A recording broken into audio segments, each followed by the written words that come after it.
আপনি ভারতের কাছে দস্তখত দিয়ে যদি দেশে আসেন তাহলে আপনার মৃত্যুর সন্নিকটে।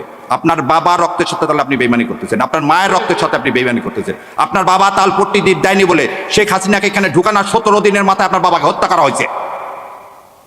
আপনার বাবা পানি চুক্তির আন্ডারে ফারাক্কাকে বলছিল উড়িয়ে দিবে। আপনার মা এই পানির দাবিতে ইউএন পর্যন্ত গেছিল, সেজন্য আপনার মাকে কিন্তু ক্ষমতা থেকে কিভাবে চলে গেছে। আর আমার ধারণা আপনার মাদার ব্যথা এখনো যায়নি। যদি মাদার ব্যথা এখন অনুভব করে থাকেন, বিশ্বাস করেন না ইন্ডিয়াকে, বিশ্বাস করছেন তো মরছেন।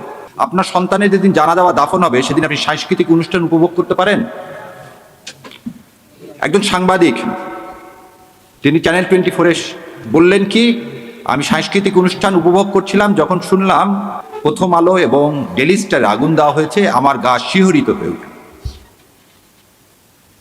আমি তাদেরকে বলতে চাই, আপনার সন্তানের চেয়ে ওই বিল্ডিং এর মূল্য আপনার কাছে বেশি।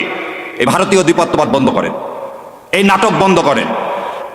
আপনি 2.5 ঘন্টা পরে এসে কিভাবে দাউ দাউ করে একটা বিল্ডিং জ্বলতেছে 4 তলা পর্যন্ত, তার মধ্যে ঢোকেন কিভাবে?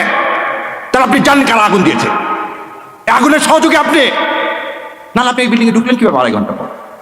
কত বড় মিথ্যাচার যে সেদিন নাকি ফায়ার ব্রিগেডকে ঢুকতে দেওয়া হয়নি, তাহলে আপনাকে ঢুকতে দিল কিভাবে? আবার এর সাথে আপনি লিঙ্ক করেন কি দাড়ি টুপি। আপনাদের লজ্জা হয় না?